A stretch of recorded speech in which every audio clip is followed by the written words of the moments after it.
तो remaining time जो है वो जो हम पहले जिस तरह निकालते रहे हैं, completion time very simple. Completion time जो है वो आप देख सकते हैं अपने गैंट चार्ट से कि प्रोसेस वन जो है उसका कंप्लीशन टाइम क्या है। प्रोसेस वन जो है वो कहाँ पे कंप्लीट हुआ है। प्रोसेस वन इधर जाके ये कंप्लीट नहीं हुआ, अभी ये आपके टाइम लाइन में आगे भी आ रहा है। प्रोसेस वन जो है इसके बाद से आगे नहीं आया, तो प्रोसेस वन का कंप्लीशन टाइम क्या होगा, 9 यूनिट्स। तो कंप्लीशन टाइम प्रोसेस वन का 9 है।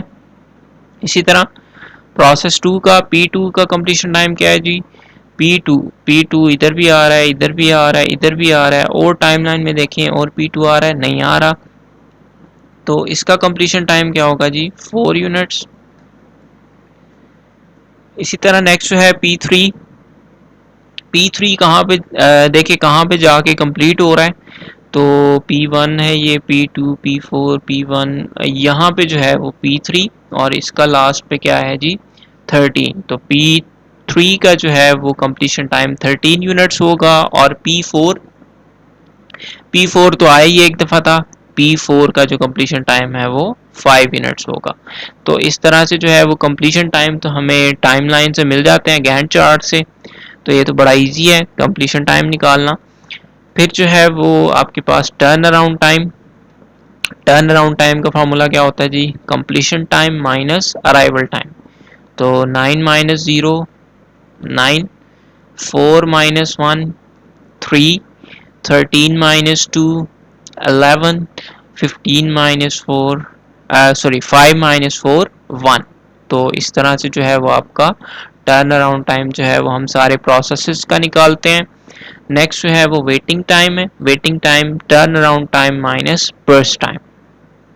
तो फर्स्ट टाइम आपने ये वाले नहीं कंसिडर करने, जो फर्स्ट टाइम जो क्वेश्चन में आपको गिवन होगा आपने वो वाले कंसिडर करने हैं, 5 3 4 एंड 1। तो वेटिंग टाइम कैसे निकलेगा जी, 9 minus 4 is equal to 4, 3 minus 3 is equal to 0, 11 minus 4 is equal to 7, 1 minus 1 is equal to 0। तो इस तरह से जो है ये वाला कॉलम आपका वेटिंग टाइम आपकी चारों प्रोसेसेस का निकल आएगा। फिर आपको मैंने एक और चीज़ बताई थी कि रिस्पांस टाइम जो है वो नॉन प्रीएम्पशन वर्जन में सेम होता है, जो आपका वेटिंग टाइम होता है वही उसका रिस्पांस टाइम होता है। लेकिन जो आपका प्रीएम्प्टिव वर्जन है उसमें जो है वो हमें रिस्पांस टाइम डिफरेंट होता है वेटिंग टाइम से, तो वो हमें निकालना पड़ता है। और रिस्पांस टाइम का जो फॉर्मूला है वो है जी CPU first time minus arrival time, के उस प्रोसेस को CPU पहली दफ़ा कब मिला है माइनस अराइवल टाइम। तो प्रोसेस नंबर 1 का रिस्पांस टाइम निकालते हैं जी। तो प्रोसेस 1 को CPU फर्स्ट टाइम कब मिला जी, 0 पे, 0 यूनिट पे जो है इसको जो है वो मिल गया था CPU फर्स्ट टाइम। और अराइवल टाइम इसका क्या है जी, वो आपको ऊपर वाले में से मिलेगा। P1 का अराइवल टाइम 0 है, तो 0 यूनिट पे ही उसको CPU पहली दफ़ा मिला है और उसका अराइवल टाइम भी 0 था, तो 0 माइनस 0 इज इक्वल टू 0। इसी तरह प्रोसेस नंबर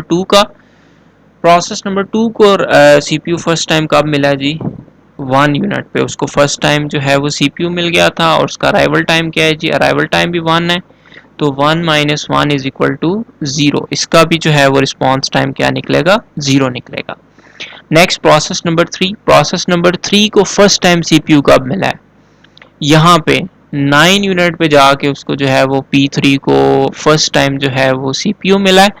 तो 9 माइनस अराइवल टाइम क्या है जी P3 का अराइवल टाइम है जी 2, तो 9 माइनस 2 इज इक्वल टू 7। तो P3 का जो है प्रोसेस नंबर 3 का रिस्पांस टाइम क्या होगा जी, 7 होगा।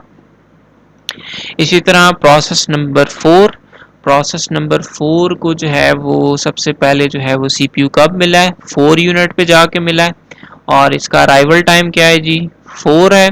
तो दोनों 4 हैं, तो 4 माइनस 4 इज इक्वल टू 0। तो इस तरह से जो है वो हम रिस्पांस टाइम निकालते हैं। रिस्पांस टाइम का फॉर्मूला जो है प्रीएम्पशन वर्जन में जो है वो ये लिखा हुआ है, और जबकि नॉन प्रीएम्पशन वर्जन में जो है वो रिस्पांस टाइम जो है वो सेम होता है जो उसका वेटिंग टाइम होता है। फिर आपके कौन से टाइम रह गए? हमने कंप्लीशन टाइम निकाल लिया, टर्न अराउंड टाइम निकाल लिया, वेटिंग टाइम निकाल लिया, रिस्पॉन्स टाइम निकाल लिया। हमें फिर निकालना होता है एवरेज टर्न अराउंड टाइम। तो एवरेज टर्न अराउंड टाइम, जितने भी आपके टर्न अराउंड टाइम हैं उनको ऐड करके 9 प्लस 3 प्लस 11 प्लस 1 जो भी बनता है उसको डिवाइड कर देते हैं नंबर ऑफ प्रोसेसेस के साथ। इस केस में नंबर ऑफ प्रोसेसेस कितने हैं? 4 हैं।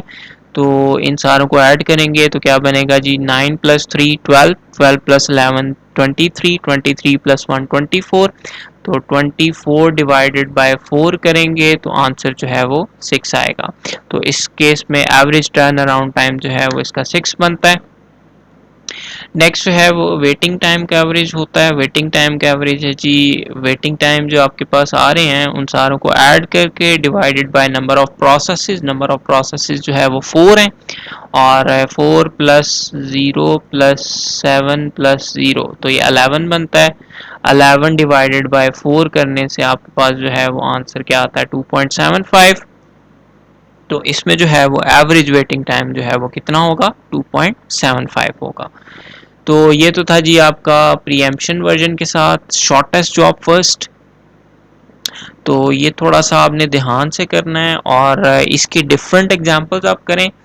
इसमें एक और कन्फ्यूजन आ सकती है कि जब आपका बर्स्ट टाइम जो है वो सेम हो जाए, यानी कि दो प्रोसेसेस अगर आपके पास रह गए हैं पूल में और दोनों को हमने मैच करना है, कंपैरिजन करना है उनका बर्स्ट टाइम, और अगर दोनों का बर्स्ट टाइम सेम होता है फिर हम अराइवल टाइम देखते हैं कि किसका अराइवल टाइम शॉर्ट है। तो उसको जो है वो हम कंसिडर करते हैं, पहले उसको जो है वो हम सीपीयू के पास स्केड्यूल करते हैं। जिस तरह इस एग्जांपल में एक सिचुएशन बनी थी जहां पे हमारे पास 4 जो है वो दोनों का बर्स्ट टाइम हो गया था। फिर जो है वो हमने P1 का शॉर्टेस्ट था अराइवल टाइम, तो हमने P1 को जो है वो पहले स्केड्यूल करवाया था। तो इस तरह के जो है वो आपके पास आ सकते हैं एग्जांपल्स। और इसी से रिलेटेड जो है ये shortest job first with preemption के साथ के एक असाइनमेंट जो है वो मैं आपको नेक्स्ट वीक में दूंगा, जो मुझे आपने सॉल्व करके हैंड रिटन जो है वो पिक्चर्स बना के सबमिट करवानी होंगी। तो ये जो है वो आपने इसको देखना है, इसको समझें, और कोई भी क्वेश्चन होता है किसी भी चीज़ की जो है वो समझ नहीं आती तो आप मेरे से पूछ सकते हैं। तो नेक्स्ट जो है इसी का हमने दो एल्गोरिदम्स और करने हैं। एक है जी राउंड रॉबिन एल्गोरिदम, वो भी बड़ा इंपॉर्टेंट है, और एक है जी प्रायोरिटी स्केजुलिंग एल्गोरिदम। ठीक है जी। तो नेक्स्ट जो है वो हम राउंड रॉबिन करेंगे और प्रायोरिटी स्केजुलिंग एल्गोरिदम करेंगे। और नेक्स्ट वीक में जो है मैं आपकी असाइनमेंट जो है जो आपकी इसी से रिलेटेड होगी, shortest job first with preemption mode के साथ, और क्राइटेरिया बर्स्ट टाइम ही रखना है आपने। क्राइटेरिया तो उसका बर्स्ट टाइम ही होता है, और प्रीएम्प्टिव मोड के साथ जो है वो आपने वो एग्जांपल सॉल्व करनी होगी ताकि आपका जो ये आइडिया है इसका क्लियर हो जाए। तो नेक्स्ट लेक्चर तक के लिए अल्लाह हाफिज़। और अगर आपको कोई क्वेश्चन है, कोई क्यूरी है, इससे रिलेटेड कुछ समझ नहीं आ रहा तो आप ज़रूर मेरे से पूछें, क्योंकि आपकी जो है वो ग्रेडेड असाइनमेंट होगी, आपके सेशनल में जो है ये असाइनमेंट इंक्लूड होगी। तो नेक्स्ट लेक्चर तक के लिए अल्लाह हाफिज़, अपना ख्याल रखिएगा।